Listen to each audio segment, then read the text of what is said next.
Hi hello ಎಲ್ಲರಿಗೂ ನಮಸ್ಕಾರ. ಮಂಜುಳಾಂಚ YouTube ಚಾನಲ್ಗೆ ಸ್ವಾಗತ ಮಕ್ಕಳೇ.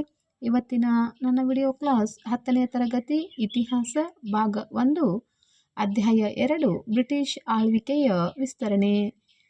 ಈ ಪಾಠದ ಅಭ್ಯಾಸಕ್ಕೆ ಸಂಬಂಧಪಟ್ಟ ಪ್ರಶ್ನೆಗಳಿಗೆ ಉತ್ತರಗಳನ್ನು ನೋಡೋಣ. ಈ ಒಂದು ವಿಡಿಯೋ ನಿಮಗೆ ಇಷ್ಟವಾದಲ್ಲಿ ಸಬ್ಸ್ಕ್ರೈಬ್ ಮಾಡಿ, ಶೇರ್ ಮಾಡಿ, ಲೈಕನ್ನು ಕೊಡಿ. ಪೂರ್ತಿ ವಿಡಿಯೋ ಮುಗಿಯುವವರೆಗೂ ವಾಚ್ ಮಾಡಿ ಮಕ್ಕಳೇ. ಈಗಾಗಲೇ ನನ್ನ ಚಾನಲನ್ನು ಸಬ್ಸ್ಕ್ರೈಬ್ ಮಾಡಿದಂತಹ ಎಲ್ಲ ಮುದ್ದು ಮಕ್ಕಳಿಗೆ ತುಂಬ ಹೃದಯದ ಧನ್ಯವಾದಗಳು. ಮುಖ್ಯ ಪ್ರಶ್ನೆ ರೋಮನ್ ಸಂಖ್ಯೆ 1. ಕೆಳಗಿನ ವಾಕ್ಯಗಳಲ್ಲಿ ಖಾಲಿ ಬಿಟ್ಟ ಸ್ಥಳಗಳನ್ನು ಸೂಕ್ತ ಉತ್ತರಗಳಿಂದ ಭರ್ತಿ ಮಾಡಿ. ಮೊದಲನೆಯ ಬಿಟ್ಟ ಸ್ಥಳದ ವಾಕ್ಯ: ಮೊದಲನೆಯ ಆಂಗ್ಲೋ ಮರಾಠ ಯುದ್ಧದ ಅಂತ್ಯದಲ್ಲಿ ಮರಾಠರು ಮತ್ತು ಬ್ರಿಟಿಷರ ಮಧ್ಯೆ ಡ್ಯಾಶ್ ಒಪ್ಪಂದವಾಯಿತು. ಸರಿಯಾದ ಪದ: ಮೊದಲನೆಯ ಆಂಗ್ಲೋ ಮರಾಠ ಯುದ್ಧದ ಅಂತ್ಯದಲ್ಲಿ ಮರಾಠರು ಮತ್ತು ಬ್ರಿಟಿಷರ ಮಧ್ಯೆ ಸಲ್ಬಾಯ್ ಒಪ್ಪಂದ ಆಯಿತು. ಎರಡನೆಯ ಬಿಟ್ಟ ಸ್ಥಳದ ವಾಕ್ಯ: ಸಹಾಯಕ ಸೈನ್ಯ ಪದ್ಧತಿಯನ್ನು ಜಾರಿಗೆ ತಂದವನು ಡ್ಯಾಶ್. ಸರಿಯಾದ ಪದ: ಸಹಾಯಕ ಸೈನ್ಯ ಪದ್ಧತಿಯನ್ನು ಜಾರಿಗೆ ತಂದವನು ಲಾರ್ಡ್ ವೆಲ್ಲಸ್ಲಿ. ಮೂರನೆಯ ವಾಕ್ಯ: ಪಂಜಾಬನ್ನು ಬ್ರಿಟಿಷ್ ಸಾಮ್ರಾಜ್ಯದಲ್ಲಿ ವಿಲೀನಗೊಳಿಸಿಕೊಂಡ ಗವರ್ನರ್ ಜನರಲ್ ಡ್ಯಾಶ್. ಸರಿಯಾದ ಪದ: ಪಂಜಾಬನ್ನು ಬ್ರಿಟಿಷ್ ಸಾಮ್ರಾಜ್ಯದಲ್ಲಿ ವಿಲೀನಗೊಳಿಸಿಕೊಂಡ ಗವರ್ನರ್ ಜನರಲ್ ಲಾರ್ಡ್ ಡಾಲ್ಹೌಸಿ. ನಾಲ್ಕನೆಯ ವಾಕ್ಯ: ದತ್ತು ಮಕ್ಕಳಿಗೆ ಹಕ್ಕಿಲ್ಲವೆಂಬ ನೀತಿಯನ್ನು ಜಾರಿಗೆ ತಂದವನು ಡ್ಯಾಶ್. ಸರಿಯಾದ ಪದ: ದತ್ತು ಮಕ್ಕಳಿಗೆ ಹಕ್ಕಿಲ್ಲವೆಂಬ ನೀತಿಯನ್ನು ಜಾರಿಗೆ ತಂದವನು ಲಾರ್ಡ್ ಡಾಲ್ಹೌಸಿ. ಇನ್ನು ರೋಮನ್ ಸಂಖ್ಯೆ 2. ಕೆಳಗಿನ ಪ್ರಶ್ನೆಗಳಿಗೆ ಗುಂಪುಗಳಲ್ಲಿ ಚರ್ಚಿಸಿ ಉತ್ತರಿಸಿ. 5ನೆಯ ಪ್ರಶ್ನೆ: ಮೊದಲನೆಯ ಆಂಗ್ಲೋ ಮರಾಠ ಯುದ್ಧಕ್ಕೆ ಕಾರಣಗಳನ್ನು ವಿವರಿಸಿ. ಉತ್ತರ: ಮೊದಲನೆಯ ಆಂಗ್ಲೋ ಮರಾಠ ಯುದ್ಧ 1775 ರಿಂದ 1782. ಮೊದಲನೆಯ ಆಂಗ್ಲೋ ಮರಾಠ ಯುದ್ಧಕ್ಕೆ ಕಾರಣಗಳನ್ನು ನೋಡೋದಾದರೆ, ಮೊದಲನೆಯದಾಗಿ ಬ್ರಿಟಿಷರ ಆಶ್ರಯದಲ್ಲಿದ್ದ ಮೊಘಲ್ ಚಕ್ರವರ್ತಿ 2ನೇ ಶಾ ಆಲಮನನ್ನು ಮರಾಠರು ಕರೆತಂದು ಮತ್ತೆ ದೆಹಲಿಯ ಸಿಂಹಾಸನದ ಮೇಲೆ ಕುಳ್ಳರಿಸಿದರು. ನಂತರ ಮೊಘಲ್ ಚಕ್ರವರ್ತಿಯು ಮೊದಲ ಬ್ರಿಟಿಷರಿಗೆ ನೀಡಿದ್ದ ಕೋರ್ ಮತ್ತು ಅಲಹಾಬಾದ್ಗಳನ್ನು ಮರಾಠರಿಗೆ ಕೊಟ್ಟನು. ಆಗ ಮರಾಠರು ಮತ್ತು ಬ್ರಿಟಿಷರ ನಡುವೆ ವೈರತ್ವ ಹೆಚ್ಚಾಯಿತು. ನಂತರ ಮರಾಠರ ಪೇಶ್ವೆ ಮಾಧವರಾಯ ತೀರಿಕೊಂಡಿದ್ದು ಮರಾಠರಿಗೆ ತುಂಬಲಾರದ ನಷ್ಟವಾಯಿತು. ನಂತರ ಪೇಶ್ವೆ ಸ್ಥಾನಕ್ಕೆ ಮಾಧವರಾವನನ್ನು ಸಹೋದರ ನಾರಾಯಣರಾಯನು ಅಧಿಕಾರಕ್ಕೆ ಬಂದನು. ಆದರೆ ಮಾಧವರಾವನ ಚಿಕ್ಕಪ್ಪ ರಾಘೋಬನು ಅಧಿಕಾರಕ್ಕಾಗಿ ನಾರಾಯಣರಾಯನನ್ನು ಕೊಲೆ ಮಾಡಿದನು. ಪೇಶ್ವೆ ಸ್ಥಾನಕ್ಕೆ ಮರಾಠರಲ್ಲಿ ಕಲಹ ಏರ್ಪಟ್ಟಿತು. ನಂತರ ರಾಘೋಬನು ಬ್ರಿಟಿಷರ ಬೆಂಬಲ ಕೋರಿದನು. ಬ್ರಿಟಿಷರು ಇಲ್ಲಿ ಲಾಭವನ್ನು ಪಡೆಯಲು ಮುಂದಾದರು. ಈ ಯುದ್ಧ 1775 ರಿಂದ 1782 ನಡೆಯಿತು. ನಂತರ ಮರಾಠ ಒಕ್ಕೂಟವು ಬ್ರಿಟಿಷರೊಂದಿಗೆ ಸಲ್ಬಾಯ್ ಒಪ್ಪಂದವನ್ನು ಮಾಡಿಕೊಂಡಿತು. ಇನ್ನು 6ನೆಯ ಪ್ರಶ್ನೆ: ಸಹಾಯಕ ಸೈನ್ಯ ಪದ್ಧತಿಯ ನಿಬಂಧನೆಗಳ್ಯಾವುವು ವಿವರಿಸಿ. ಉತ್ತರ: ಸಹಾಯಕ ಸೈನ್ಯ ಪದ್ಧತಿಯ ನಿಬಂಧನೆಗಳು: ಈ ಪದ್ಧತಿಯನ್ನು 1798 ರಲ್ಲಿ ಲಾರ್ಡ್ ವೆಲ್ಲಸ್ಲಿ ಜಾರಿಗೆ ತಂದನು.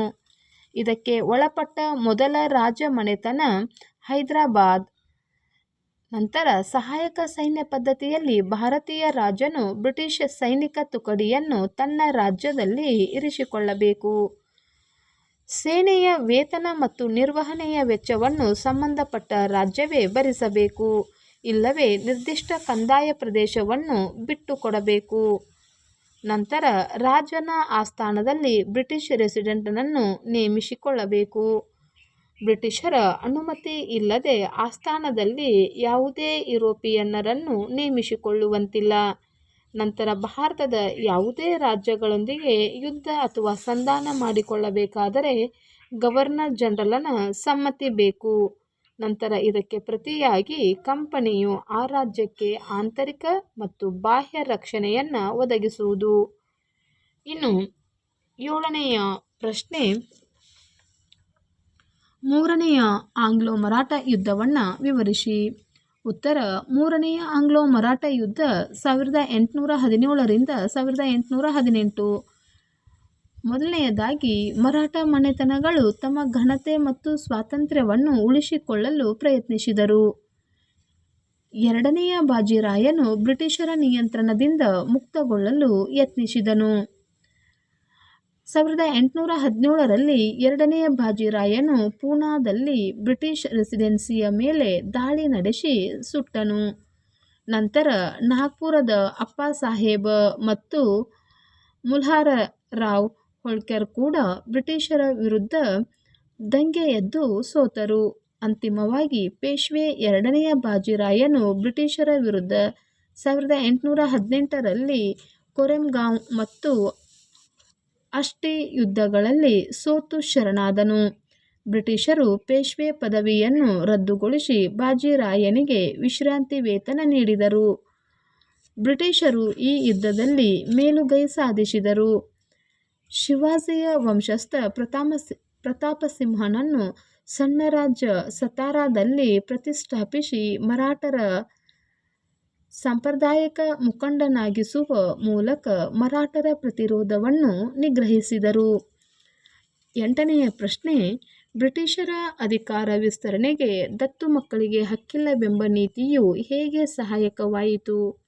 ಉತ್ತರ 1848ರಲ್ಲಿ ಲಾರ್ಡ್ ಡಾಲ್ಹೌಸಿಯು ಬ್ರಿಟಿಷ್ ಸಾಮ್ರಾಜ್ಯ ಮತ್ತು ಅಧಿಕಾರ ವಿಸ್ತರಣೆಗಾಗಿ ದತ್ತು ಮಕ್ಕಳಿಗೆ ಹಕ್ಕಿಲ್ಲ ಎಂಬ ನೀತಿಯನ್ನು ಜಾರಿಗೆ ತಂದನು.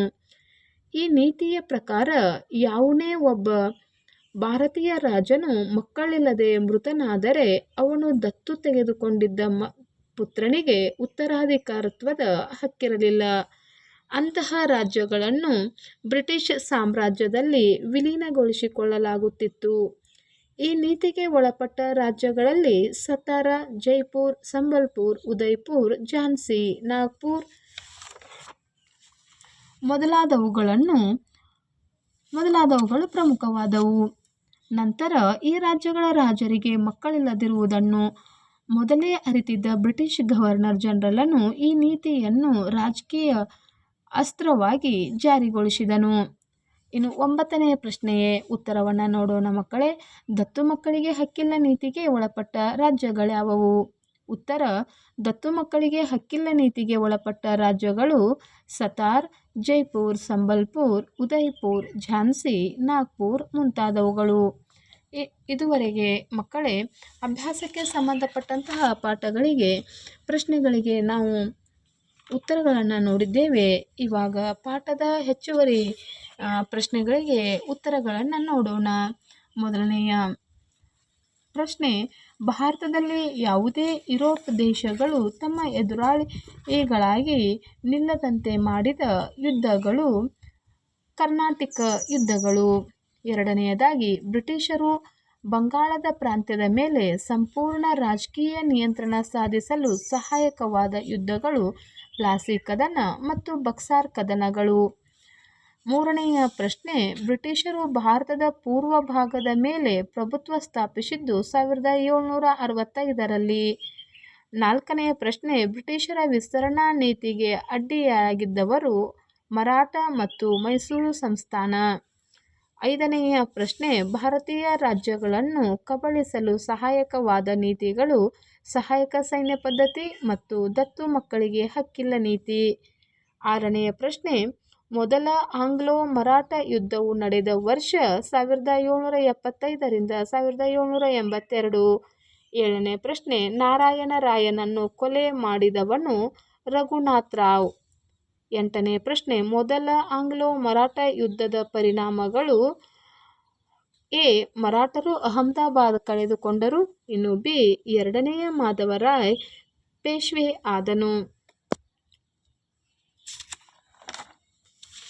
9ನೆಯ ಪ್ರಶ್ನೆ, ಸಲ್ಬಾಯ್ ಒಪ್ಪಂದ ಯಾರ ನಡುವೆ ನಡೆಯಿತು? ಉತ್ತರ, ಆಂಗ್ಲರು ಮತ್ತು ಮರಾಠರು.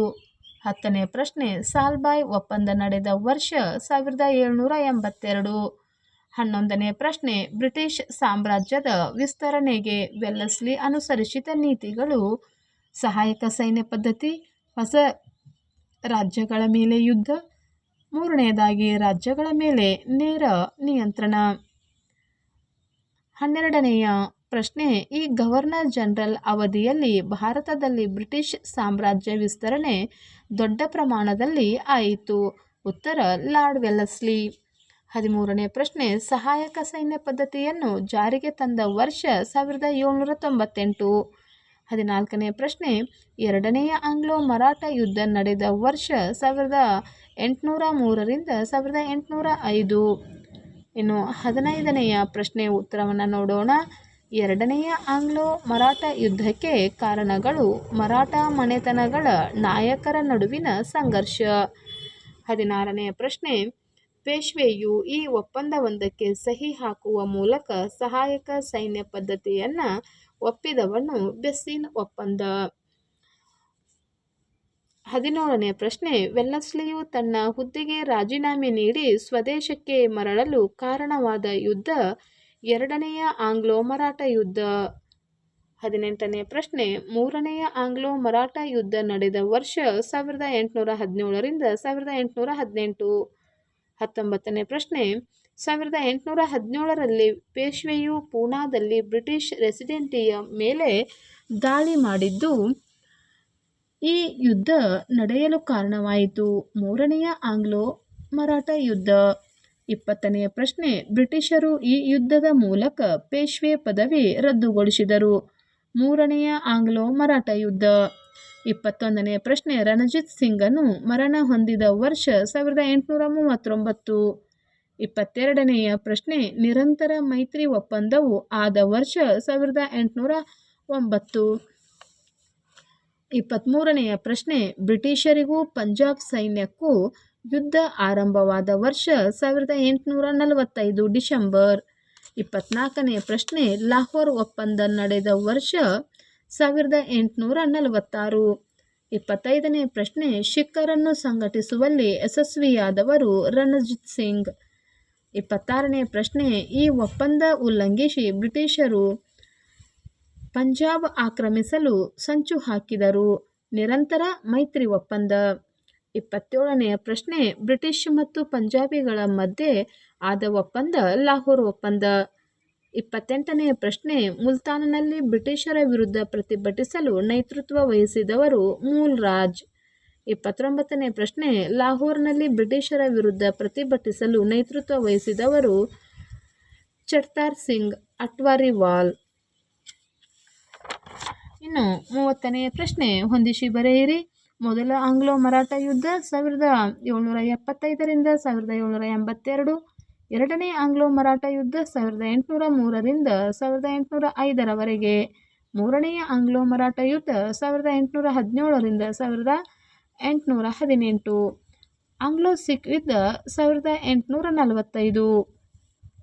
ಮಕ್ಕಳೇ, ಇದುವರೆಗೂ 10ನೇ ತರಗತಿಯ ಇತಿಹಾಸ ಭಾಗ 1ರ ಅಧ್ಯಾಯ 2 ಬ್ರಿಟಿಷ್ ಆಳ್ವಿಕೆಯ ವಿಸ್ತರಣೆ ಈ ಪಾಠದ ಅಭ್ಯಾಸಕ್ಕೆ ಸಂಬಂಧಪಟ್ಟಂತಹ ಪ್ರಶ್ನೆಗಳನ್ನು ಹಾಗೂ ಪಾಠದ ಹೆಚ್ಚುವರಿ ಪ್ರಶ್ನೆಗಳನ್ನು ನೋಡಿದ್ದೇವೆ. ಈ ಒಂದು ವಿಡಿಯೋವನ್ನು ವೀಕ್ಷಿಸಿದಂತಹ ಎಲ್ಲ ಮುದ್ದು ಮಕ್ಕಳಿಗೆ ತುಂಬ ಹೃದಯದ ಧನ್ಯವಾದಗಳು. ಟೇಕ್ ಕೇರ್ ಮಕ್ಕಳೇ. ಬಾಯ್. Thank you.